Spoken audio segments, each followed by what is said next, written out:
Hello everyone, I'm Milan and I'm the first author of our research, which we are presenting today on characterizing and optimizing piezo harvesters for the train interiors. I carried out this research at Delft University of Technology with Embedded and Network Systems Group together in the Netherlands. So before we dig into the technical aspects of our research, let me briefly introduce you the importance of doing it. Nowadays, the transportation sector is getting automated to improve their efficiency by making a system smart enough to take their own decisions. And sensors play a vital role in that.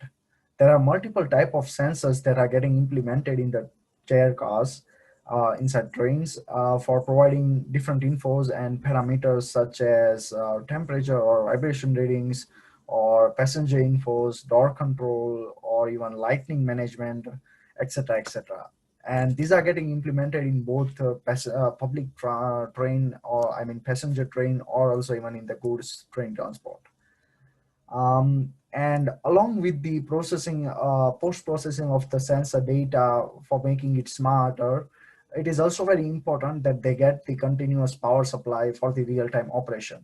And for that, we still use the traditional powering techniques, which are either using battery or wired communication, which makes it very difficult to adopt the such big numbers of sensors for the real-time communication, because it reduces the flexibility as well as also reduces the reliability. Um, with wired connection, the structure gets too complicated because the number of sensors are too high, and the position and location of the sensor is also not that flexible if we use the wired connection. Or battery is also a good option for that, but it drains out at certain period of time and it needs to get replaced, which is also a very costly maintenance, and this both leads to the large carbon footprint. So the solution for that is wireless energy harvesting. And here in our research, we are considering piezoelectric principle for the wireless energy harvesting. So our research goal was to look on how much energy we could actually harvest from the train interiors. And therefore, we carried out the problem analysis in two segments, where we first characterized the vibration sensitivity inside chair car based on moving frequency as well as the acceleration of the train. And then we calibrated the piezoelectric generator and highlighted the frequencies which maximizes the power output under different configuration. So here in the plot, we can see the detectant frequency and the vibration acceleration in the Z direction inside the train. We actually did and carried out our measurements on multiple routes in Netherlands and Germany, but due to the time limit, here I'm presenting only one most representative to our research. Here, if we see if we see in the graph, on the first graph, we can see the acceleration value, which we have measured like plus minus 1.95 meter per second square. And the frequency level is between measure frequencies between 60 to 100 hertz. So here we see 60 to 80 hertz, but like in other from the other measurements which we have carried out, we also noticed the frequencies between range between 60 to 100 hertz based on the train routes. Here we took the peak, we can see the peak is at 67.83 hertz. And based on these measurements, we took our reference value for acceleration at plus minus 2 meter per second square, and the frequency, mean average frequency at 70 hertz. And from based on these values, we used our ideal lab environment to harvest the energy. So for harvesting the energy, we use this design and architecture where we use this piezo film integrated on the cantilever bin, where we also use the tip mass for the excitation at the certain frequency. And this tip mass um, we have calibrated using the physical and geometrical properties of the materials. So this is actually a lab environment picture where we consider the vibration generator and where we kept this accelerometer to do the measurements and harvested the energy from the piezoelectric generator. So for the piezo sensor characterization, we calibrated the tip mass and we measure the values of tip mass using geometrical properties based on this equation, which we have derived from the Euler-Bernoulli equation, or it can also be derived from the first order frequency resonant frequency equation. Um, Based on that, we have characterized the tip mass which we need for its different frequencies. So we took the reference value of 70 hertz. So therefore, we use 6.5 gram of tip mass uh, for the maximum movement of the harvester. Of the piezoelectric strip.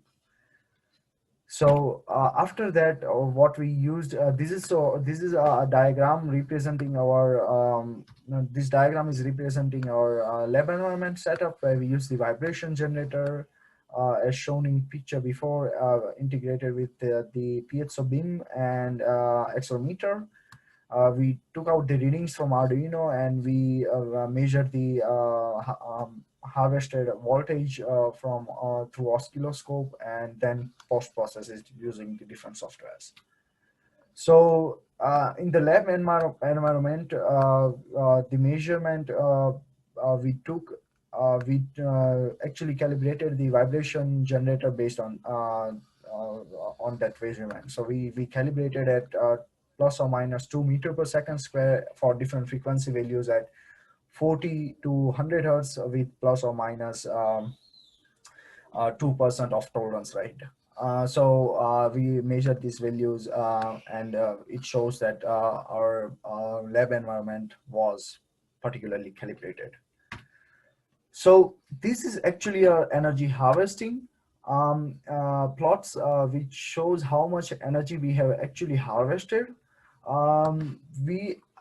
If we see here in the first plot, here the blue curve represents the harvested energy and the orange curve is actually harvested power, and this black one is the voltage RMS. So we measure basically voltage RMS from the piezoelectric strip, and using this equation we have calculated the harvested energy per hour.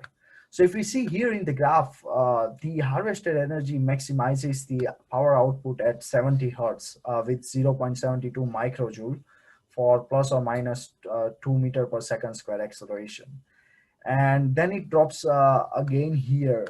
So first point I want to make here is that if the modeling is done correctly, then it maximizes the power output at certain frequency. So here in our V case, we used 6.5 gram tip mass. Therefore, it proves that, yeah, it is done correctly. And so this one was basically for plus or minus 2 meter per second square. And the another graph here shows if we increases the acceleration, how much energy we could actually harvest. So we actually took the acceleration values from 4 to 20 20 plus or minus meter per second square, because we firstly wanted to look up to only this value, how much maximum we could measure. And if we see here the graph, we can still see that at every point the 70 hertz stores the maximized energy. It is because of the modeling. And we can measure up to 0.19 millijoule at plus or minus 19.5 meter per second square. So based on that, our findings were that the harvested energy with cantilever beam reaches up to 0.72 microjoule per hour at plus or minus 2 meter per second square, which is reference to our train measurement, which we have measured. And if we expose this harvester to plus or minus 19 meter per second square, it could generate about to 0.2 millijoule per hour. And it is also very sufficient energy to transmit few packets per hour without batteries perpetually.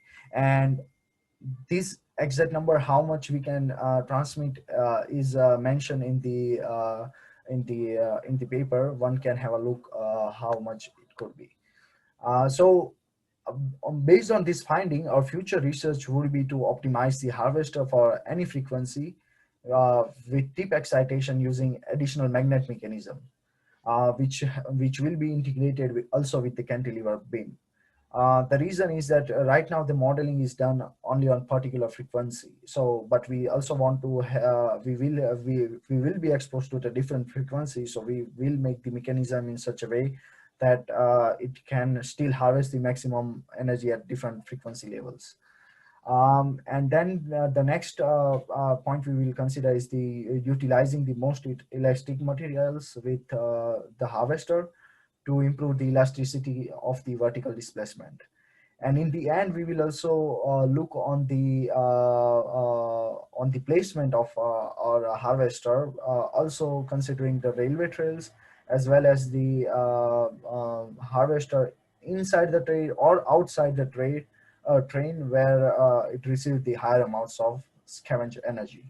So this was actually our research. That was it from my side. Thank you very much, and enjoy the day. Bye.